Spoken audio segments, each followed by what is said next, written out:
In this video, I'm going to be reviewing a subscriber's portfolio dilemma. I got this comment on a recent YouTube video where this guy has two potential portfolios that he wants to use. So I thought I would make a whole video where I run through both the portfolios and essentially show you live how I evaluate and assess these different portfolios. I'm going to go through the pros and cons of each one, what both of them are missing, and ultimately what I would suggest to this guy. Of course, I'm not a financial advisor and none of this is financial advice, but I hope it helps. And I've got quite a few freebies, which I'll link in the description, which can help you out on your own investing journey. Let's go into the sheets and not in that way. As you can see in this Google Sheet doc, I pulled together his portfolio A and his portfolio B. To quickly run through them, in the first portfolio, there's 60% in the S&P 500, 30% in the FTSE 100 with a small allocation to the FTSE All World High Dividend Yield Fund, essentially a high dividend global ETF, and a bit with gold. Now, he did say physical gold. For argument's sake, I just put a gold ETC in here just to make the table look a bit prettier and flow a bit better. But I know that he did say physical gold. So that's portfolio A. As you can see, probably straight away, there's quite a big concentration towards the S&P and the FTSE 100. And I'm going to show you in a second exactly how I work out how over concentrated or under concentrated the portfolio is. Portfolio B is similar weightings, but we now have 60% in the FTSE All World with 30% in the S&P 500. And once again, there's an allocation to this dividend fund and to gold.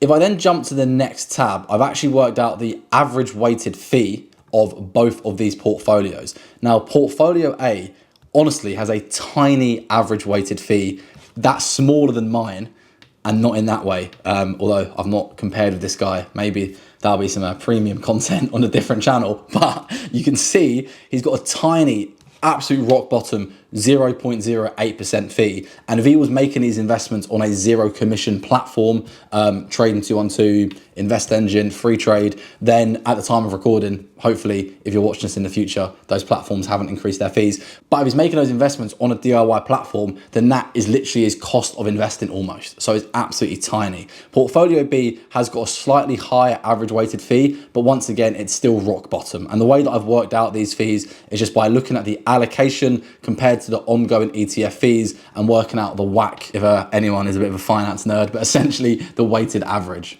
Okay, so let's look at portfolio A and what are the pros and cons. Firstly, it's a very low fee overall. Of course, fees aren't everything, but these are rock bottom fees, which is great. Secondly, all of these funds are low cost funds, as you can see on the right hand side.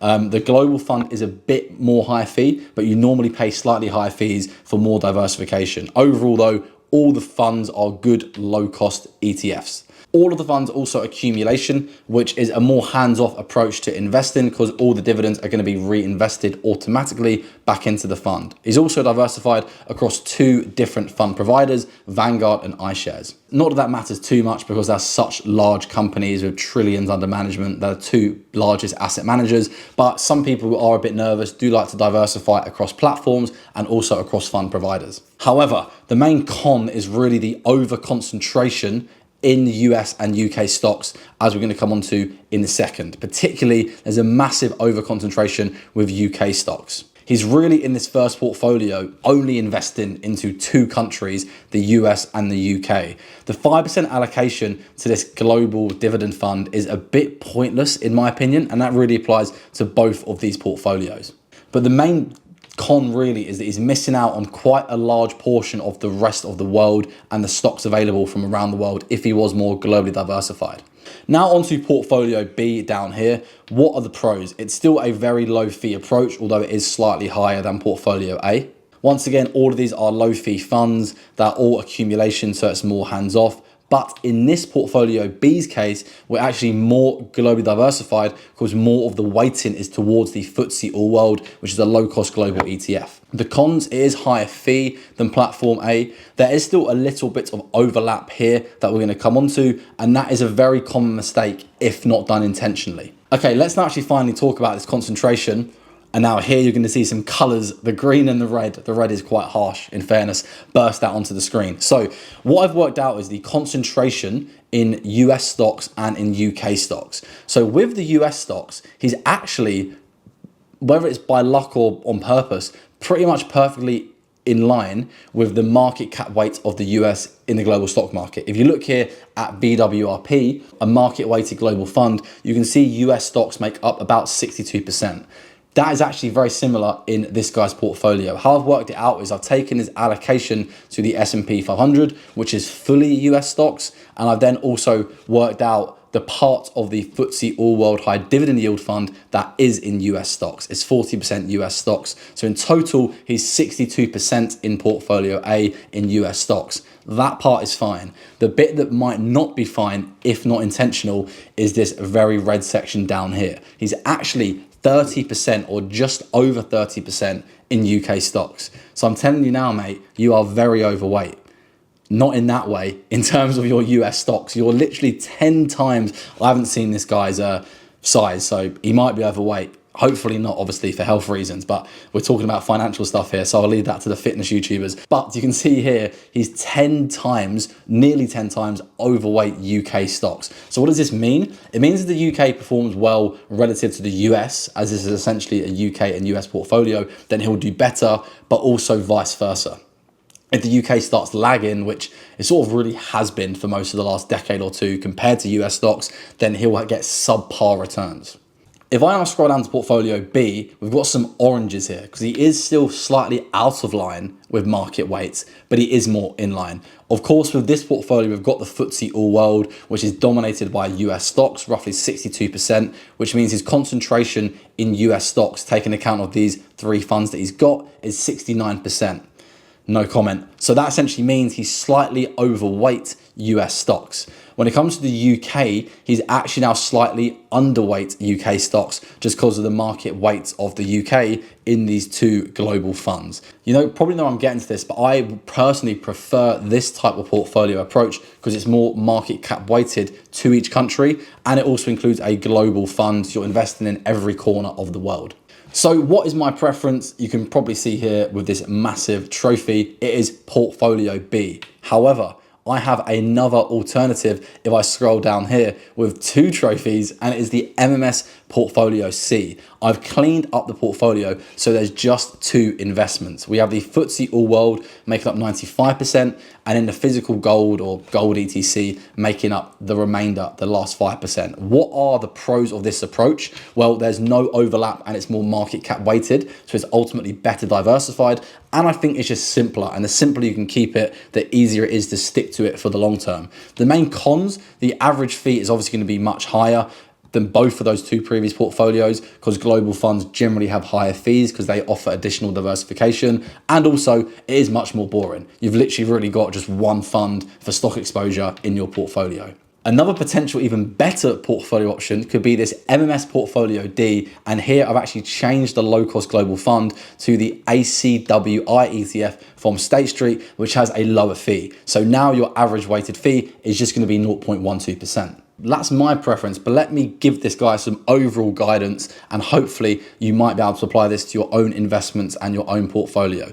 Firstly, make sure you have an emergency fund. It sounds simple, everyone says it, but then that means you never need to sell any of your investments, regardless of what portfolio you go for. Secondly, your asset allocation is actually the more important decision compared to what specific investments you have. Here, this guy has an asset allocation of 95% stocks and 5% gold. There's of course no bonds, so make sure that split your asset allocation is actually in line with your risk tolerance. For this person specifically, they're 95% in the stock market in equities, so it's a more aggressive portfolio. It looks like he's trying to grow and accumulate his wealth, so hopefully he has a long time horizon. Of course, make sure that asset allocation is an intentional decision. He's using all low-cost funds, which is great. He's also using all accumulation funds, which makes his investment approach hands-off, which is also great.